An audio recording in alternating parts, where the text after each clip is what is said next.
Bonjour à tous et merci d'être présents, ce soir pour, un webinaire en partenariat avec l'Institut Pasteur, avec la présence de docteur, Maya Delage et l'association SPAVER 22 SPAVER, toutes mes excuses, avec qui, nous allons démystifier, la recherche clinique. Ce webinaire est enregistré et sera disponible sur les réseaux des associations. On va se garder un temps de questions-réponses, à la fin de ce webinaire et n'hésitez pas à mettre vos questions, en cours, dans la conversation. Beaucoup de patients entendent parler d'essais cliniques, sans vraiment savoir comment naît un traitement, comment fonctionne la recherche ou quelles sont les garanties pour les patients et les participants. L'objectif est pas faire un cours, scientifique, mais de vous donner les clés et de comprendre, comment naissent, les traitements, de demain. Alors l'objectif de ce webinaire se présente en 5 points. Comprendre les grandes étapes de la recherche biomédicale, identifier les différentes phases d'essais cliniques, connaître les droits et les garanties de sécurité des participants, comprendre le rôle des patients et des associations dans la recherche et savoir où trouver les informations fiables sur les essais cliniques. Je vais laisser une petite page de présentation. Alors, Solidarité Verneuil est une association qui existe depuis 2019. C'est une association nationale de patients pour les patients pour accueillir, accompagner, orienter et information le public et aussi travailler avec les partenaires médicaux et autres. Karine, je te laisse présenter SPAVER. Bonjour à tous, bonjour docteur Maya Delage. Je vais faire court. SPAVER, c'est une association nationale qui aide et accompagne les personnes atteintes de spondylarthrite, polyarthrite, maladie de Verneuil. Elle dispose donc d'un comité scientifique pour valider et vérifier les informations que l'on donne. SPAVER est médaillé de l'Assemblée nationale pour ses actions au quotidien et l'aide apportée à ses adhérents. Nous avons une permanence téléphonique 24 heures sur 24 et 7 jours sur 7 à disposition.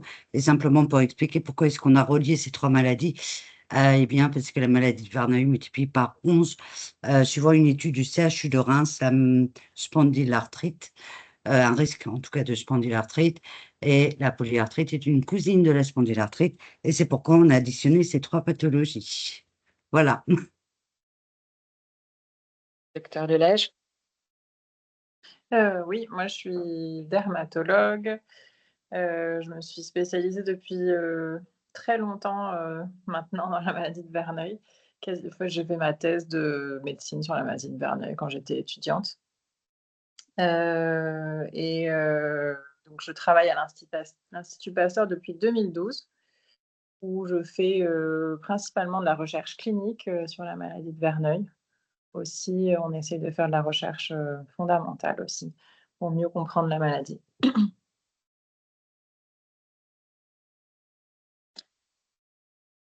Je reviens sur, pourquoi ce webinaire. C'est vraiment comprendre l'essentiel de ce qu'est la recherche, clinique avec les différentes, phases et tout ce qui la compose, surtout les droits, des participants. On oublie que même en participant à une étude, on a des droits, et que tout est cadré, d'où la présence de docteur Delage pour nous expliquer tout ça ce soir. Et aussi, votre place, en tant que patient, enfin notre place en tant que patient et notre place aussi en tant qu'association, pour vous accompagner et accompagner, les recherches, médicales. Je vais commencer pourquoi, parler de la recherche, aujourd'hui. La maladie de Verneuil reste encore insuffisamment connue.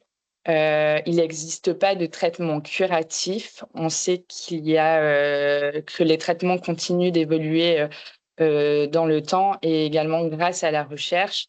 On a un rôle clé en tant que patient, dans les avancées, scientifiques et sans recherche et ben, il n'y aura pas de nouveaux traitements.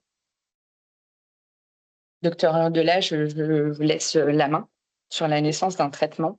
OK, très bien. Bah, vous me dites si vous m'entendez pas, hein, parce que sur le téléphone, c'est pas idéal. Donc la recherche, c'est un long processus. Hem, on part d'une idée, d'essayer de comprendre, un concept sur une maladie. Hem, cette hypothèse, diagnostique scientifique, elle va être, par exemple, sur un mécanisme dans la peau, un pathway, quelque chose comme ça. Et donc on va commencer par de la recherche fondamentale, donc sur des bactéries par exemple ou sur, des cytokines inflammatoires, sur des cellules et cetera. Donc on reste au début, très fondamental et ensuite on passe en phase de recherche préclinique. Donc là, ça va être, ce qu'on appelle du in vitro. Donc c'est-à-dire qu'on n'est pas encore dans un tissu, vivant. Donc ça va être par exemple des modèles de cellules ou de peau reconstruite ou des choses comme ça. Et ensuite, on va passer au vivo, mais on va commencer par, l'animal. Donc toutes les recherches sur les médicaments, elles commencent par, l'animal, pour vérifier surtout la toxicité des molécules qu'on teste. Et ensuite, seulement quand, ces phases-là auront été positives, on passera à la phase qu'on appelle clinique et donc là, on commence à faire des recherches sur l'humain. Et je crois qu'on va détailler dans la diapositive suivante qu'est-ce que c'est, les essais cliniques en particulier. Hem, mais le processus n'est pas terminé. Ensuite, donc il y a toutes, les choses réglementaires, donc qui vont amener jusqu'à ce qu'on appelle l'autorisation de mise sur le marché, l'AMM.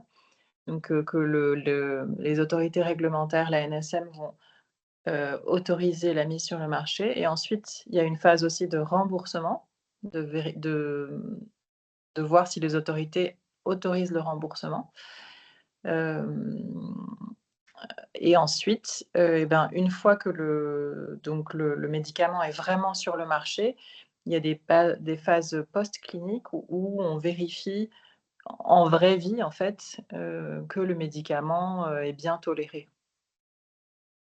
Ouais, je Voilà. voulais faire un petit rappel que même sur un traitement, dit innovant, ça nécessite en moyenne 10 à 15 ans de recherche, ce qu'on oublie souvent avec, la mise sur le marché d'un médicament. Ouais, c'est extrêmement long et extrêmement coûteux aussi, d'où le prix souvent élevé des médicaments, qui sortent sur le marché parce que toutes ces phases de recherche, sont extrêmement coûteuses, ouais. Alors du coup, les différentes phases des essais cliniques. Voilà, donc quand on passe, à l'humain, il y a plusieurs phases aussi. Donc il y a la phase 1 où là, ça va être un petit échantillon de sujets. Souvent, on utilise, pas des sujets, malades, c'est pas des patients. En général, c'est des sujets sains, chez qui on va administrer des doses croissantes de médicaments pour vérifier, la toxicité chez l'humain. Donc on va regarder les propriétés, ce qu'on appelle pharmacocinétiques, pharmacodynamiques du médicament, voir un petit peu comment il se distribue dans le corps, comment il est éliminé. On va faire plein de prises de sang et cetera pour vérifier qu'il y a pas de toxicité du traitement et d'essayer d'augmenter la dose pour trouver la dose, maximale pour laquelle il y aura pas d'effets secondaires. Donc quand vous augmentez, lentement la dose et ben, s'il commence à y avoir par exemple un petite anomalie du foie, bah là vous arrêtez, on va très graduellement, hein, pour pas que ça soit, grave, quoi. Ensuite, on passe en phase 2, et donc là, ça va être, en fait, c'est divisé par 2 la phase 2. Il y a la phase 2A et la phase 2B. Donc là, la phase 2A, ça va être une étude d'efficacité du traitement, mais sur un petit nombre de sujets, atteints d'une maladie, là, pour le coup, donc c'est les patients. Et ensuite, on va faire une phase 2B et ça, en général, c'est pour essayer d'étudier, la meilleure dose. Donc on va comparer différentes doses de traitement. Donc ça va être encore, des nombres de sujets relativement, restreints, hem, pour comparer les doses, donc tant en efficacité qu'en tolérance, en sécurité. Et quand ces phases-là, donc parfois nous, donc en général, quand on va au congrès, etc., on entend surtout parler des phases 2B. Et parfois, on a plein d'espoir et tout ça, mais on est encore loin du compte. Quand on est en phase 2B, parfois, on a l'impression il y a quelque chose qui va arriver, donc on prête attention à ça, mais on n'y est pas encore parce que la phase 3, c'est vraiment la phase la plus importante avant la mise sur le marché, ce qu'on appelle les études pivots. Et là, ça va être avec des nombres de patients bien plus importants pour vérifier l'efficacité du traitement et la tolérance. Et donc, cette phase 3, en fait, le nombre de sujets dépend de la différence qu'il va y avoir entre les 2 bras. On va toujours comparer, le traitement, qu'on appelle expérimental au traitement de référence ou au placebo. Donc si on s'attend à une différence extrêmement importante, vous n'avez pas besoin de tant de sujets que ça. Si la différence elle est pas si importante que ça, bah, il faut augmenter le nombre de sujets pour que statistiquement, on observe, cette différence. Mais, les études par exemple pivot, et puis en plus, la FDA aux États-Unis, les autorités de santé, américaines, elles réclament 2 phase 3, 2 essais pivots. Donc en général, ils font en parallèle, les 2 études, pivots, et donc pour les biothérapies, par exemple, on a à peu près 300, sujets, par étude qui sont 300 patients qui sont étudiés, heu, pour vérifier l'efficacité des traitements. Et donc ensuite, on va à l'AMM, donc l'autorisation de mise sur le marché. Donc, l'ANSM va, donc c'est l'Agence nationale du médicament, va, enfin maintenant ça passe au niveau européen, hein, l'EMA qui en premier regarde si les résultats sont valables. Ils étudient tous les dossiers, même les phases 2, et cetera, pour voir s'ils veulent autoriser la mise sur le marché. Et ensuite, une fois qu'il y a une autorisation de mise sur le marché, il faut vérifier l'amélioration des services médicaux rendus, ce qu'on appelle l'ASMR. Et ça, c'est si on a une ASMR qui est importante, on va autoriser le médicament à être remboursé. Parce que s'il y a déjà sur le marché un médicament qui marche aussi bien, qui coûte beaucoup moins cher, bah, on ne va pas rembourser le nouveau médicament. Enfin voilà, sauf si il y a une meilleure sécurité, par exemple, ça c'est possible. Mais il faut qu'il y ait une amélioration de l'efficacité ou de la sécurité du traitement pour qu'il soit remboursé. Et ensuite, donc, on a la phase 4. La phase 4, c'est ce qu'on appelle la pharmacovigilance, et c'est des suivis à plus long terme et en vraie vie. Parce qu'il faut savoir que dans les essais cliniques, vous avez beaucoup de critères d'inclusion, ce qu'on appelle les critères d'inclusion. Comme on veut que les bras d'études soient relativement homogènes, que les patients soient très comparables, pour pas qu'il y ait des biais. Ce qu'on appelle des biais, c'est des difficultés d'analyse en fait des résultats qui vont fausser un peu les analyses.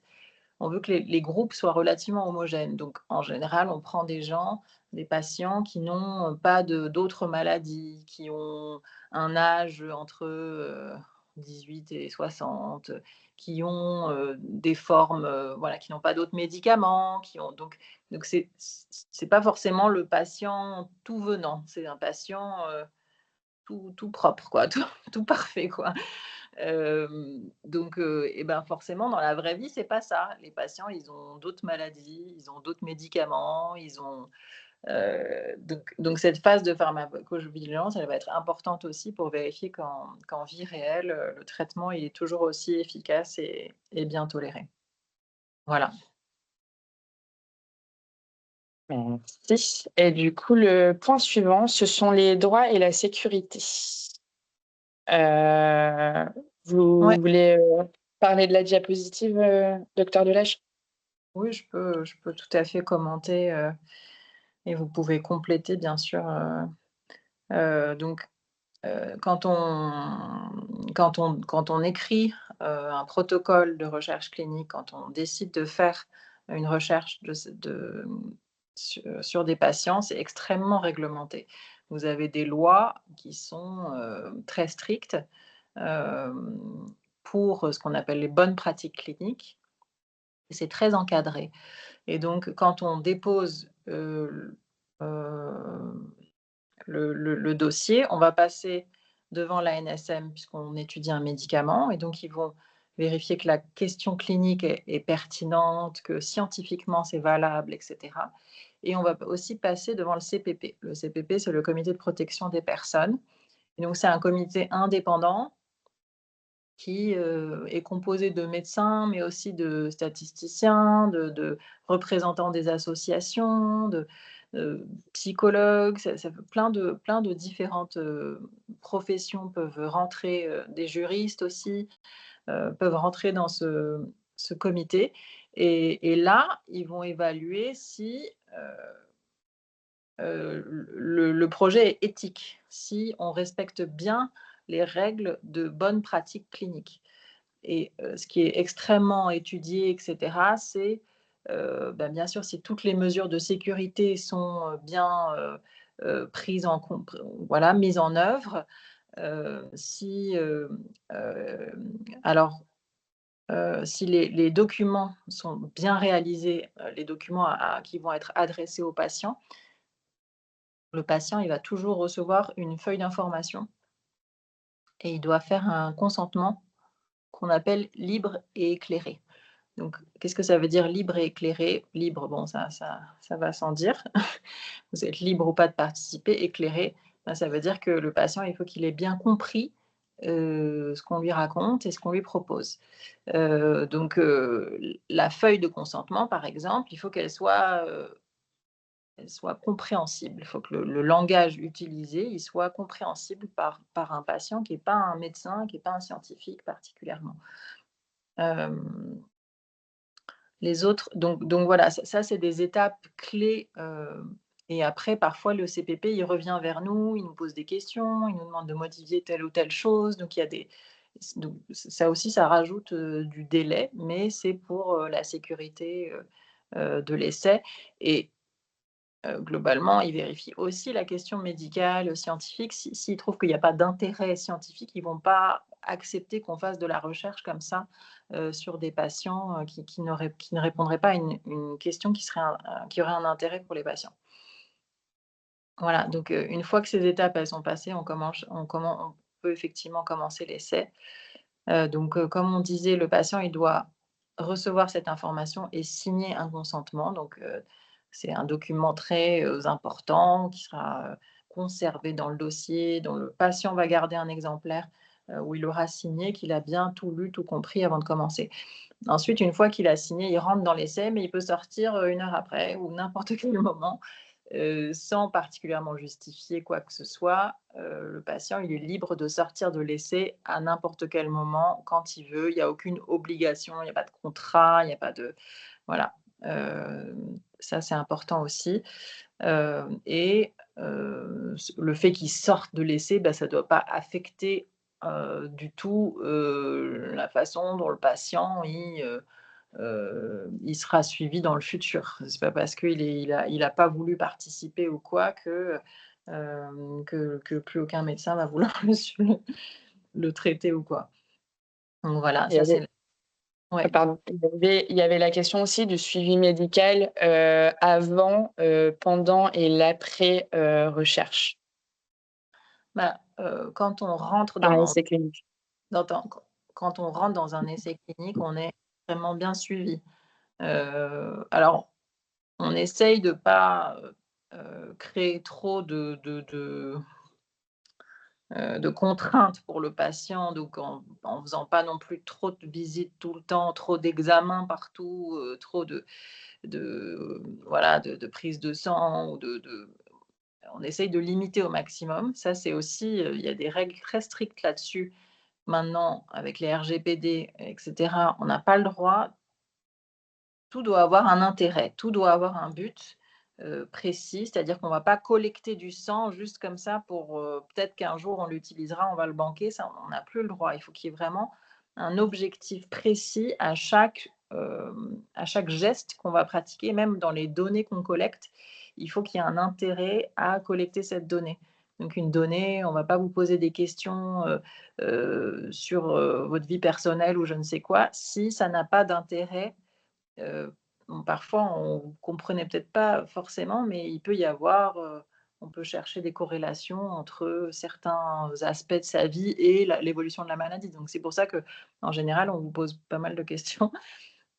Donc bon, ça représente quand même un intérêt pour le patient, c'est que quand on sait que les patients sont souvent en recherche de prise en charge et puis par des gens qui connaissent bien la maladie, c'est vrai quand on va rentrer dans un essai clinique et bah, tout de suite on va être extrêmement suivi.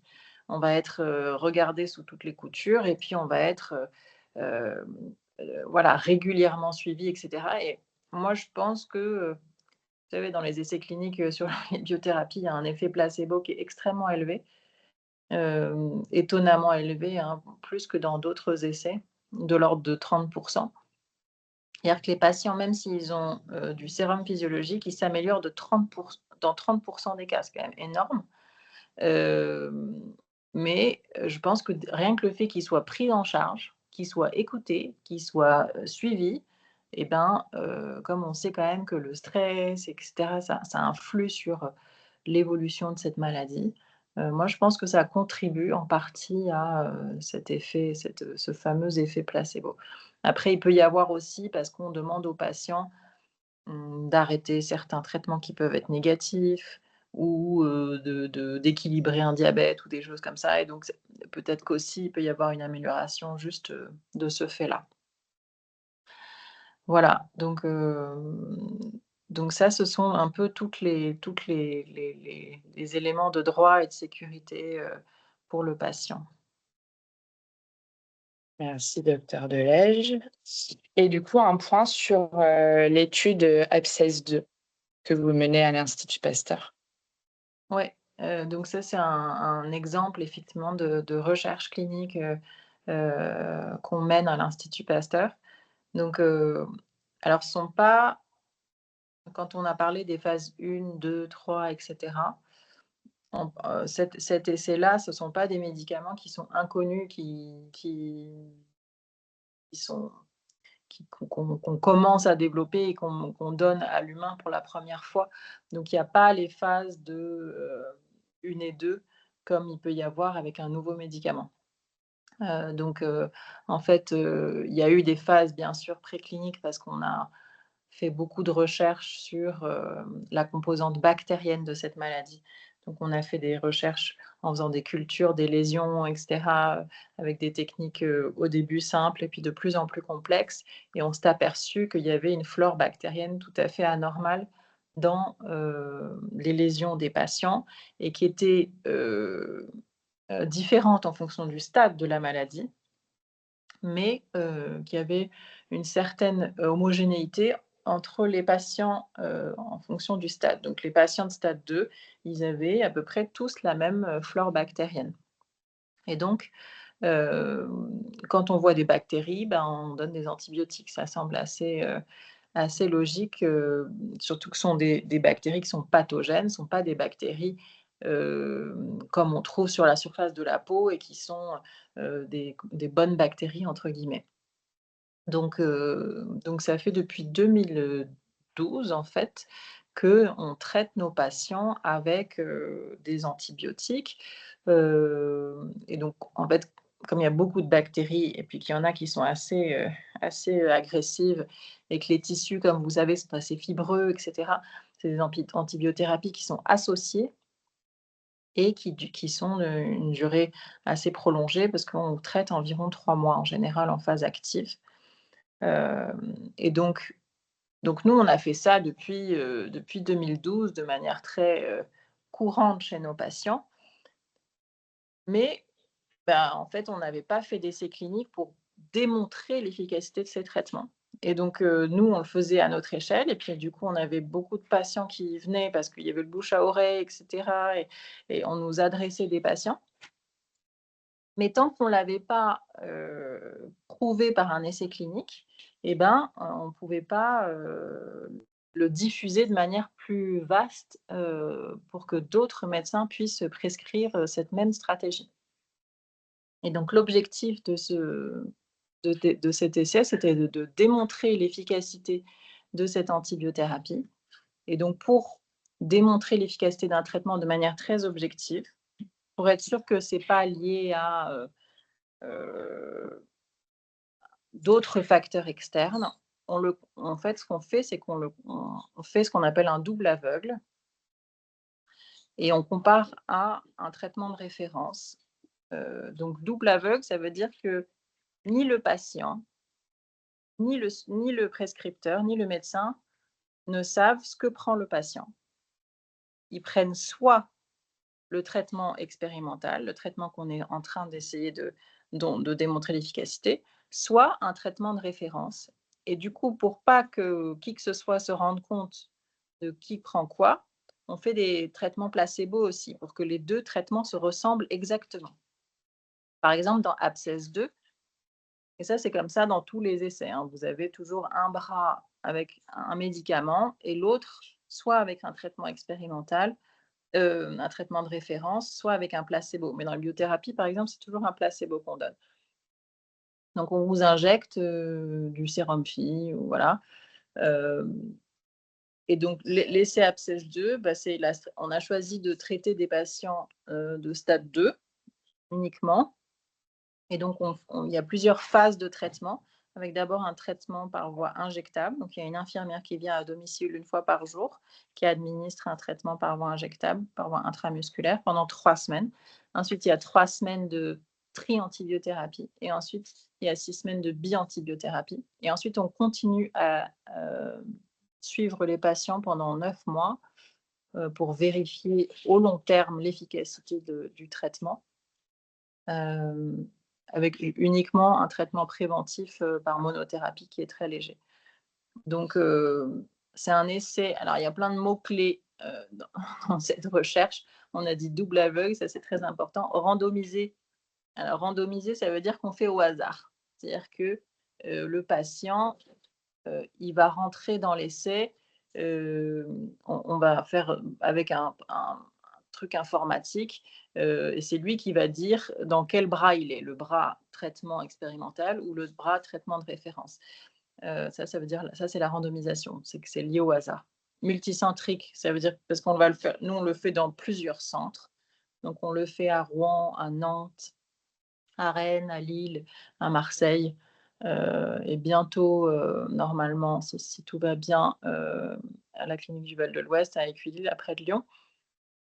Donc tous ces centres-là, pourquoi? Ben, parce qu'on a essayé, il y a Saint-Joseph aussi, pardon, j'ai oublié. On essaye de couvrir au mieux le territoire français, et puis parce qu'il y a des centres avec des gens qui connaissent très bien la maladie de Verdeuil, donc on avait confiance dans la capacité de recrutement, et puis parce qu'ils n'avaient pas d'essai concurrentiel à ce moment-là. Parce que vous avez il y a beaucoup d'essais cliniques en ce moment, et donc il ne fallait pas qu'il y ait d'autres essais cliniques.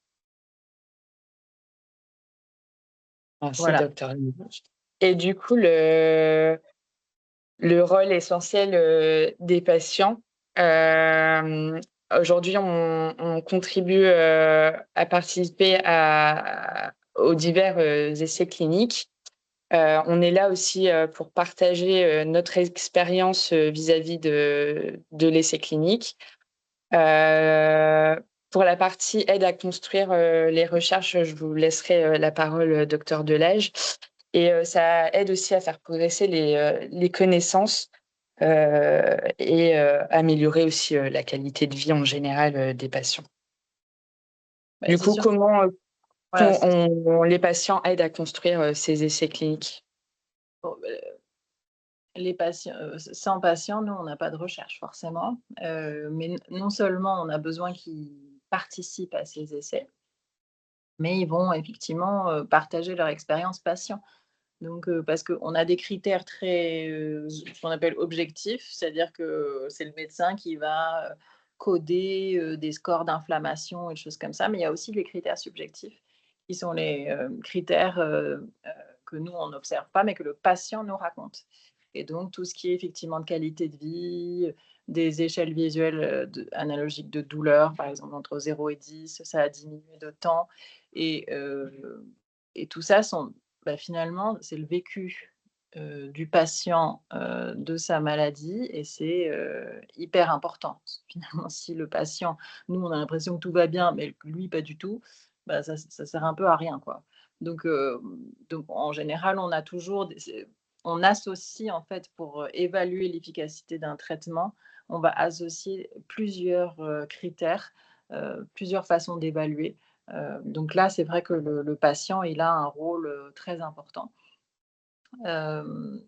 Et puis, voilà, le fait de s'informer sur la recherche, le fait de participer même à ce webinaire, tout ça, ça fait avancer, la connaissance, de cette maladie voilà, le but ultime, c'est, d'améliorer la prise en charge des patients, pour qu'il y ait plus d'options thérapeutiques, qui soient adaptées à chacun. Parce que vous savez que la maladie de Verneuil, elle est très différente et qu'il y en a qui vont bien réagir à certains traitements et d'autres malheureusement pas. Et puis il y en a certains qui commencent avec un traitement qui fonctionne et puis ça marche plus. Donc on a toujours besoin de nouvelles options thérapeutiques en fait. Et puis probablement que voilà, les patients ne sont pas exactement les mêmes. Heu, Parce que c'est pas une maladie très homogène. Donc probablement que certains médicaments vont marcher chez certains patients et pas sur d'autres. Donc c'est pour ça que il y a pour le moment, on n'a vraiment pas beaucoup d'options et puis les options qu'on a, permettent d'améliorer, les symptômes, mais pas de les faire disparaître complètement. Donc on a des améliorations qui sont partielles et qui sont pas chez tous les patients. Donc c'est pour ça qu'il y a encore besoin important de participer à de la recherche. Oui, c'est pour ça aussi qu'on dit qu'il y a pas une maladie de Verneuil souvent, mais des maladies de Verneuil parce que ça diffère, d'un patient, à un autre et juste pour compléter le rôle des associations de patients, du coup aussi dans la recherche, enfin elle ce sera plus courant recherche et post-recherche. C'est informer aussi les patients des recherches, des essais cliniques qui sont, actifs, sur le territoire national et auxquels ils peuvent, participer. C'est, vous sensibiliser comme ce soir en vous expliquant, en quoi consiste un essai clinique et la recherche médicale. Vous accompagner si vous avez des questions. Il y a pas de questions bêtes, toutes les questions sont à poser. Du coup, on vous relaye les opportunités et on représente la voix des patients au niveau du dossier de contribution qui est fait avec, les autres autorités de santé, avant, la mise sur le marché. Oui, moi je Mmh. rajouterais qu'on a fait notre projet de recherche, avant de soumettre le dossier, on l'a soumis aux associations pour vérifier que, nos documents, ils étaient compréhensibles, par exemple, faire vraiment participer, les associations dès le départ. On a eu des aides financières aussi parce que comme je vous disais, ça coûte extrêmement cher et donc on a eu un soutien financier de la part, d'une association. Là, en l'occurrence, c'était la FRH. Oui. Hem, on a, et puis, oui, effectivement, nous, en fait, c'est toujours pareil. Nous, les médecins, on a des mots, parfois les patients ne comprennent pas bien. On est dans notre truc là et du coup, c'est sûr que les associations les patients, ils sortent de là, déjà, ils en ont plein la tête là parce qu'on leur a parlé pendant 3/4 d'heure et donc ils ont oublié de poser telle ou telle question ou ils n'ont pas osé poser telle ou telle question et donc c'est vrai qu'après, si on peut avoir un relais, par, des associations qui puissent répondre aux questions de manière pertinente, avoir un rapport qui est beaucoup plus facile qu'avec le médecin. Je me souviens à l'hôpital, par exemple, nous, on passait et tout et puis tout d'un coup, il y avait le petit externe qui arrivait et qui me disait: «Ah ben, il m'a raconté ça, ça, ça, le patient». Je dis: «Ah bah, il m'a rien dit».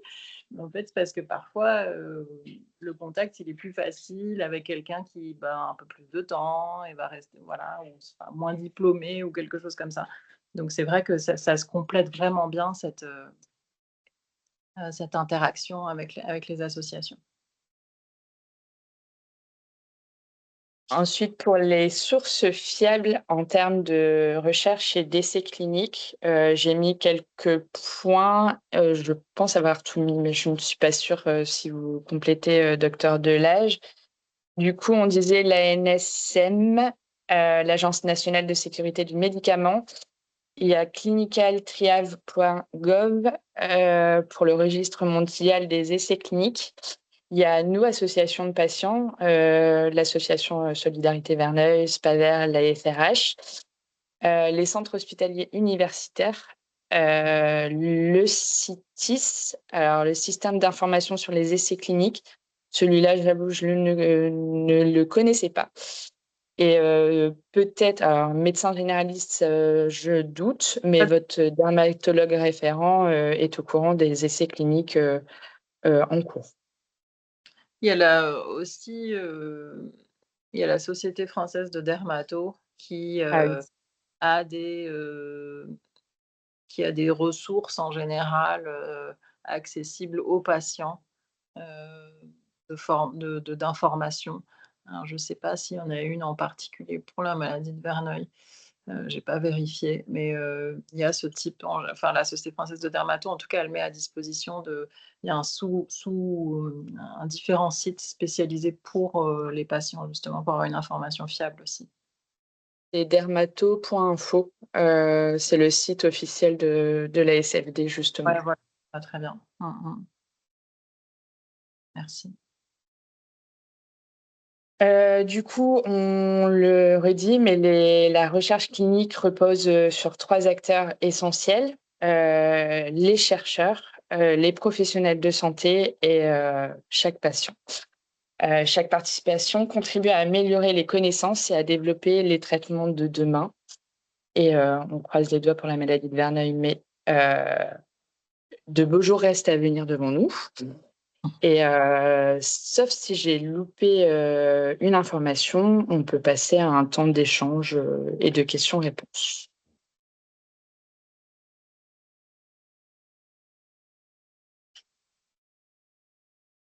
Il y a une question sur le chat, j'ai l'impression. J'arrive pas à y être.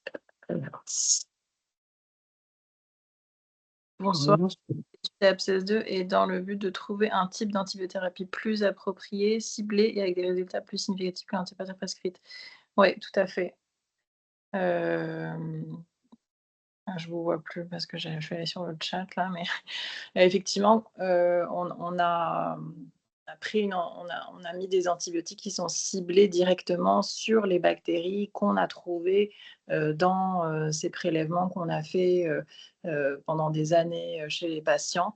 Et donc, ça n'a rien à voir avec les cyclines qui sont un peu plus légères et larges, enfin, un spectre pas forcément très définies par rapport à la maladie de Verneuil, qui ont quand même une efficacité, hein, surtout dans des stades pas trop sévères. Mais du coup, oui, c'est une antibiothérapie qui est ciblée sur les bactéries du Verneuil.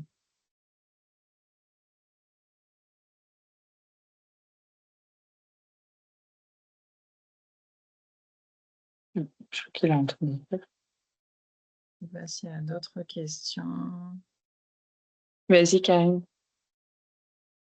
Oui, alors moi, je vais me faire le porte-parole un petit peu des questions des adhérents.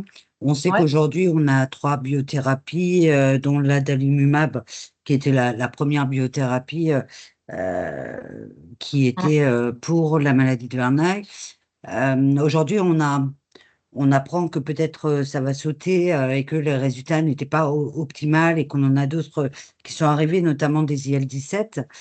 La question, c'est est-ce que quand on voit avec le recul que ça n'a pas fonctionné pour beaucoup, une grande majorité, hein, très clairement, est-ce que le fait de faire de la recherche, finalement, ils se disent on va participer à de la recherche, mais est-ce que ça va servir à quelque chose et est-ce que finalement on va avoir des résultats un petit peu comme cette forme de biothérapie? Ouais, bah, c'est une très bonne question. L'adalimumab, C'est pas que ça fonctionne pas, hein, loin de là. C'est le premier traitement qui a montré une efficacité dans la maladie de Verneuil, donc déjà, il faut le souligner. Et alors le souci, c'est que quand ils ont créé l'essai thérapeutique au l'adalimumab, déjà, ils ont choisi un score qui était, pas hyper, ambitieux parce que c'est l'HISCR qui évolue principalement, les nodules. Or, vous savez bien que les nodules, c'est pour les stades 1. Enfin, il y en a aussi dans les stades 2 et 3, mais dans les stades 2 et 3, il y a des lésions plus sévères. Or, c'est des traitements qui s'adressent à des formes plus sévères. Donc le critère de jugement principal qui a été choisi déjà n'est pas super bien adapté. Et après cet HISCR, malheureusement, il a fait foi et il continue à être réutilisé dans tous les essais des biothérapies. Et la FDA même ne reconnaît que celui-là pour mettre sur le marché un médicament pour le moment. Donc, nous, en Europe, on en a créé un autre, c'est l'IHS4, qui est beaucoup plus complet, qui comprend les tunnels, les plastrons, etc. Sauf qu'il n'est pas reconnu par la FDA. Mais c'est vrai que nous, on trouve qu'il est beaucoup plus, c'est un critère européen, et on trouve qu'il est beaucoup plus utile pour des formes plus sévères. Donc ça, c'est un premier problème avec l'adalimumab. Et ça a été utilisé après aussi. Et c'est peut-être aussi une des raisons pour lesquelles le placebo est aussi élevé. L'adalimumab, son problème principal, c'est que il y a des anticorps qui se créent contre le médicament. C'est-à-dire qu'au bout d'un moment, on le savait déjà, parce qu'il était utilisé dans le psoriasis, dans les pathologies rhumatismales, etc. Donc en fait, quand on a ces anticorps contre le médicament, ça l'inactive en quelque sorte. Donc au début, on essaye d'augmenter les doses, on rapproche les injections et puis au bout d'un moment, on perd l'efficacité quasi complètement. Donc les gens, quand ils ont une amélioration, il faut savoir que dans les essais cliniques sur l'adalimumab, c'est de l'ordre environ 50% des patients qui sont améliorés à 50%. Donc, le critère, c'était au moins de 50% d'amélioration et ils ont obtenu ça chez 50% des patients versus 30% des placebos. Et donc, ces patients-là, ces 50% qui avaient une amélioration, au bout d'un an, ça disparaît en fait. Donc, avec les nouveaux anti-IL-17, nouveaux, ils ne le sont plus trop quand même parce que les essais, ils datent quand même d'un certain nombre d'années maintenant et donc on commence à avoir une bonne vision à plus long terme de ces anti-IL-17, donc le sécukinumab et le bimekizumab, qui ont tous les deux l'AMM, le remboursement et tout ça. On a l'impression qu'il y a moins ce problème d'anticorps. Donc, sur la durée, on a même l'impression que ça s'améliore. Donc il y a moins, mais on est toujours à des réponses qui sont de l'ordre de 50% des patients qui réagissent. Donc, c'est pour ça que je vous disais, tous les patients ne réagissent pas de la même façon. Si vous avez de la chance, vous êtes dans le bon bras, vous réagissez bien, mais parfois, malheureusement, ça ne fonctionne pas et c'est pour ça qu'on a besoin. Vous avez en fait, il y en a plein d'autres qui arrivent, qui sont dans le pipeline avec des nouvelles voies qui vont être explorées. Et même si ce n'est pas mieux que 50% la plupart du temps, même s'il y a quand même des molécules qui nous donnent pas mal d'espoir, mais qui ne sont pas encore en phase 3, ça donne d'autres alternatives. Et donc ça, c'est toujours intéressant.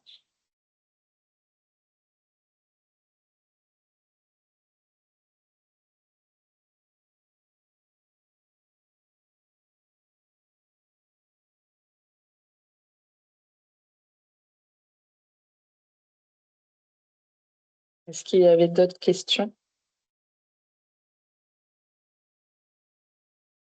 On a épuisé tout le monde. Vu la chaleur, j'en doute pas. Peut-être qu'on a été assez clair. Pas trop de questions. Alors, je conclue. Oui, j'allais dire, sinon, elle sera diffusée sur les réseaux et Docteur Delage partagera la page de l'Institut Pasteur liée à la recherche également. Vas-y, Karine.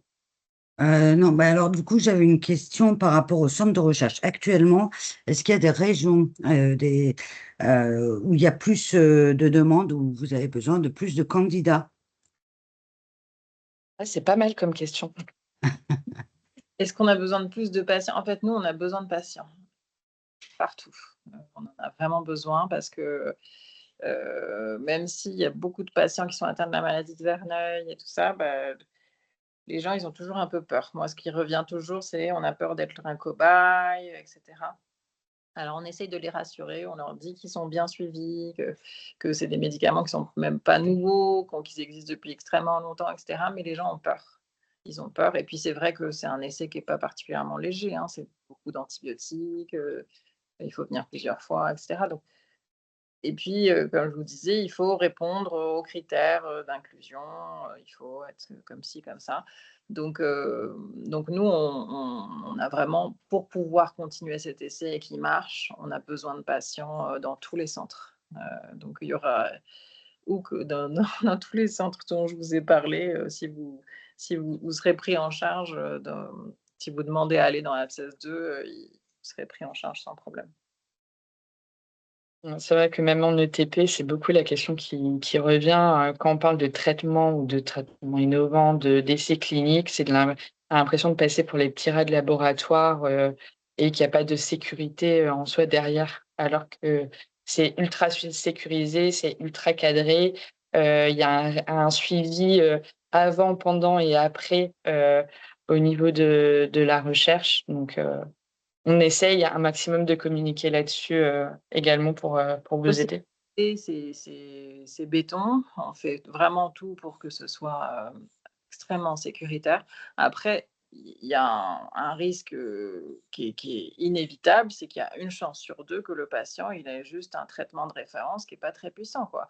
Donc c'est vrai que d'un point de vue individuel, le patient, il s'engage dans un projet de recherche où il a une chance sur 2 d'avoir le traitement qu'on utilise à Pasteur depuis fort longtemps et une chance sur 2 de pas l'avoir. Donc, c'est vrai que ça repousse un peu les patients de faire cet essai. Après, nous, on leur dit: «Si jamais ça va pas, vous avez l'impression que le traitement est inefficace, comme on vous a dit, vous pouvez sortir de l'essai à n'importe quel moment. Il faut quand même éprouver un peu le traitement. Si on arrête au bout de 2 jours, c'est sûr que ça il y aura pas d'effet». Mais en général, on leur dit, au bout de plusieurs semaines de traitement, on réévalue et à ce moment-là, on sort de l'essai et puis on vous donne un traitement, bah, comme le centre le prescrit habituellement. Donc nous, à Pasteur, ce sera l'antibiothérapie qu'on prescrit habituellement. Hem, voilà, donc ça aussi, ça peut rassurer, je pense, certains patients. Il y a Audrey qui demande quels sont les critères d'inclusion à l'étude actuellement? Alors il faut être en stade 2, il faut avoir entre 18 et 65 ans. Il faut ne pas avoir de maladies associées, type, justement les maladies inflammatoires qu'on citait, spondylarthrite, maladie de Crohn, rectocolite hémorragique, polyarthrite rhumatoïde et cetera. En gros, il ne faut pas avoir trop d'autres maladies parce que souvent il va y avoir des interactions médicamenteuses aussi avec certains médicaments. Alors, l'IMC, par rapport à l'obésité, il faut que l'IMC soit inférieur à 35. Parce que sinon, après, au niveau des médicaments, on ne sait plus trop ce qui se passe au niveau de la diffusion des médicaments. Heu, voilà, je crois que c'est et puis, il faut une maladie active. Forcément, si on veut évaluer l'efficacité d'un traitement, si vous avez une maladie qui est endormie, bah, ça sert à rien. Moi, je ne vais pas vous traiter et en l'occurrence, nous, on a, défini une maladie active par au moins 4 poussées par an et au moins 1 an d'évolution. Voilà. Très bien, merci. Bah, je vois qu'il y a des questions qui arrivent. Sinon, n'hésitez pas à mettre, votre micro.